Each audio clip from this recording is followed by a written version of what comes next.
You there! How did you get in here? Oh, never mind. You're clean, aren't you? So you must be pretty good. Well, perhaps we could help each other. Sorry, I should explain. There are security monitors and speakers in the walls. I'm Peter Knight, junior doctor to the royal household. So don't worry, you're not going mad. Do come and find me in the lab, won't you?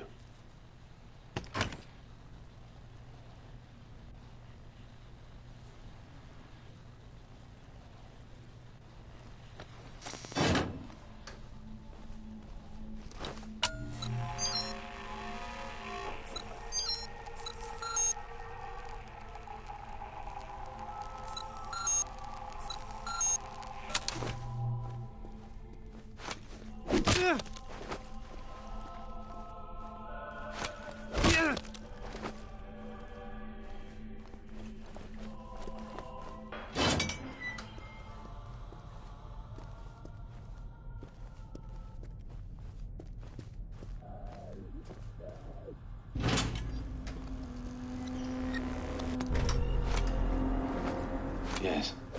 Shame about this chap. He couldn't handle the horror, you see. Then again, maybe he was more sensible than the rest of us.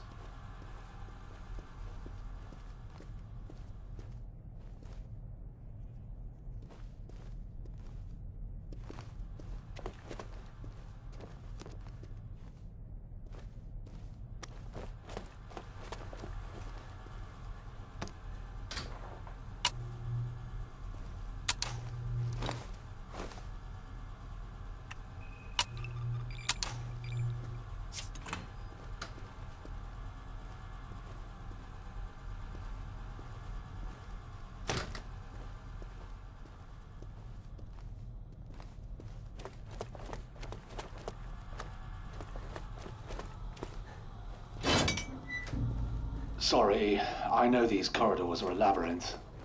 But, well, that's the point, you see, to keep intruders out. I suppose I should warn you, there are also a few infected roaming around in here. Used to be Omega Group soldiers, you see, but... well, they're all infected now. Terrible shame.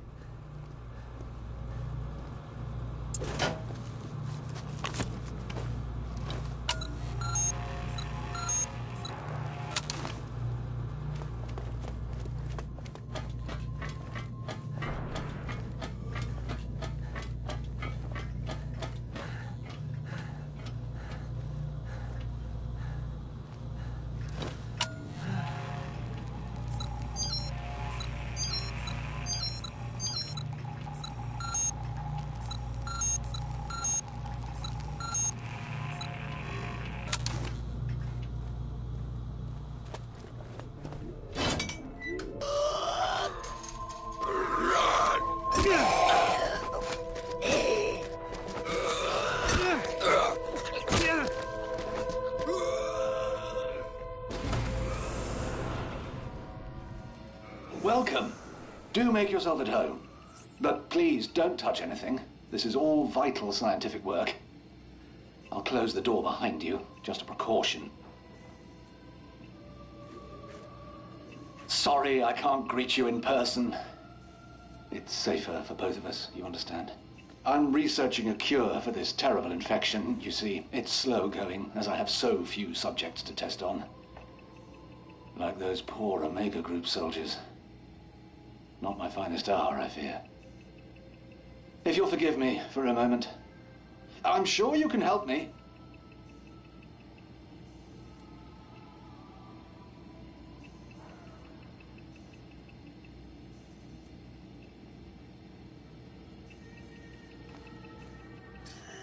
I say, steady on, old girl.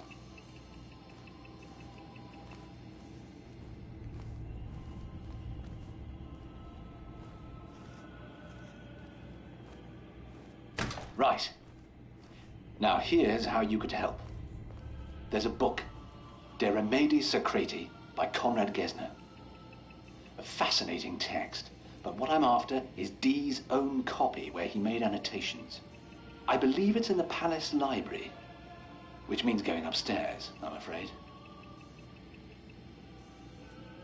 Would you be so kind?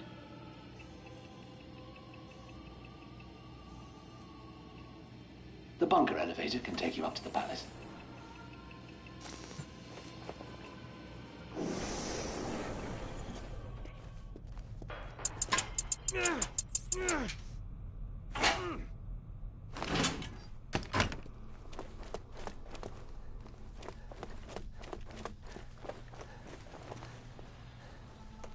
I hope you don't mind the music, by the way. William Byrd, Elizabeth I's favorite composer, apparently. I find it helps me work. It's very soothing.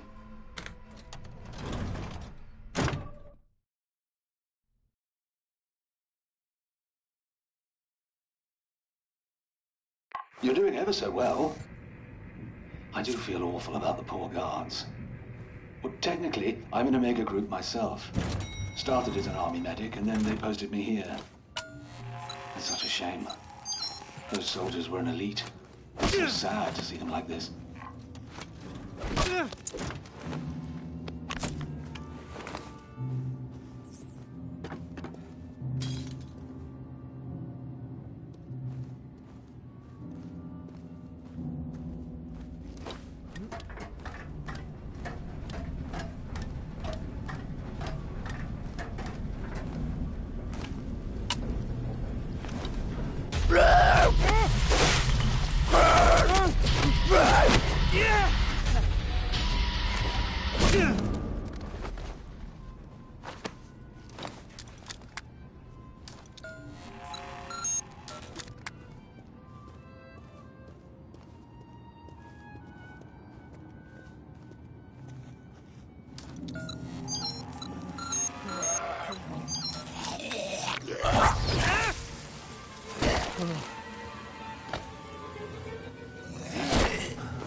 The angel chided me thus.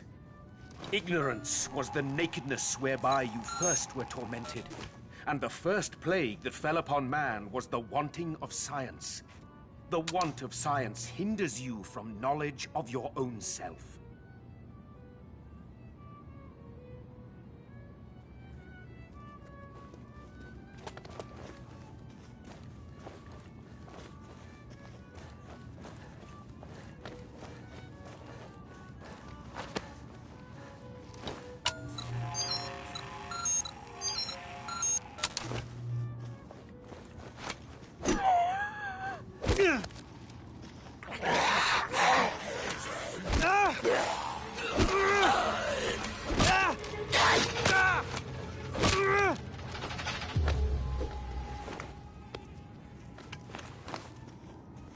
I've just realized you probably have no idea what Omega Group is. Top secret, you see, but well, that hardly matters now. It's an elite group to protect the royal family. But the outbreak caught us on the hop, and now with these poor men who used to guard the bunker. Well, I suppose you could say they're still guarding it. Why didn't you pay more attention to Dr.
Patients succumb immediately to infection in the region where the malady enters the body. Violent convulsions follow, and their veins turn black as ink. Poisoned blood radiates from the wound, spreading like the roots of a venomous tree, accelerated by unnatural haste. It would be beautiful, if not for its dark design.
That you can definitely use, especially in this bloody place. Nice and quiet.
The patient must be restrained and cannot be calmed by any manner of herbal sedative. She seems ravenous, and nothing I feed her can satiate her monstrous appetite, as if compelled by a most foul instinct to devour all life within her reach. She freed herself of her bonds yesterday, and would have gutted our horse alive if I had not reached her in time. I find myself in awe of the piteous state to which man is reduced. A walking conduit, a mere empty coil, which lives only to feed its greedy and carnal instincts.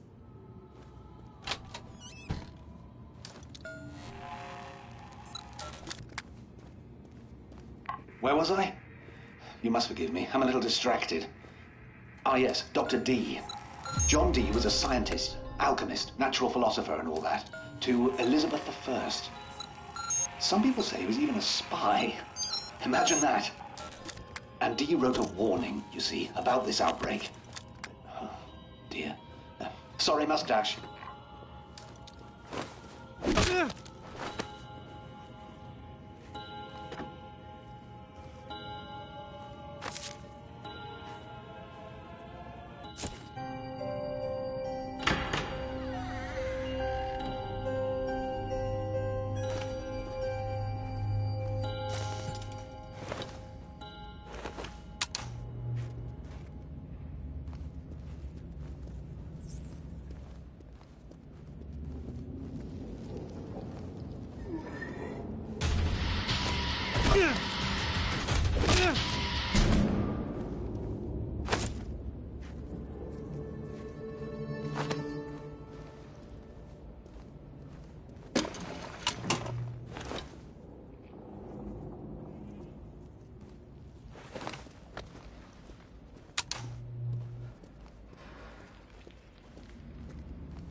Following the recommendations of De Remedi Secreti, I reduced the pus to a dry powder and discovered that injecting the concoction into the subject, God forgive me that I refer to my own wife as subject, causes the black blood to retract and wither. I glimpsed the flush of my wife's once rosy complexion through the sickness. But alas, she then succumbed to one final fit, and at last, with blessed mercy, ceased moving forever. May God have mercy upon her soul, and allow it now to rest. I remain convinced this volume offers practical methods for obtaining a solution. Perhaps even the key to save us all.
Oh, hello.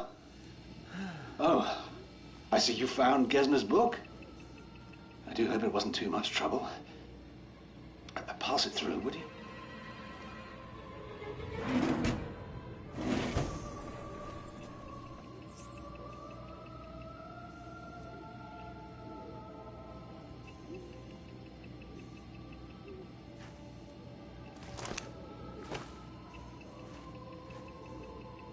Ah, wait.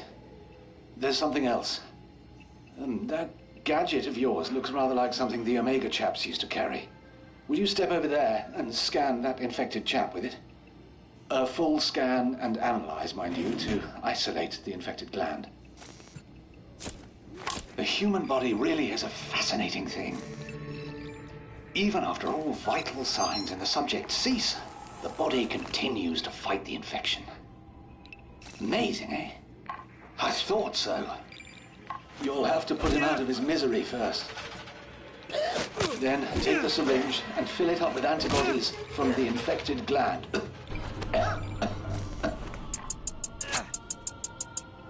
Perfect. Now, that syringe will synthesize a viricide, a sort of poison, quite deadly. There's enough for one injection, but you can refill it from another willing volunteer.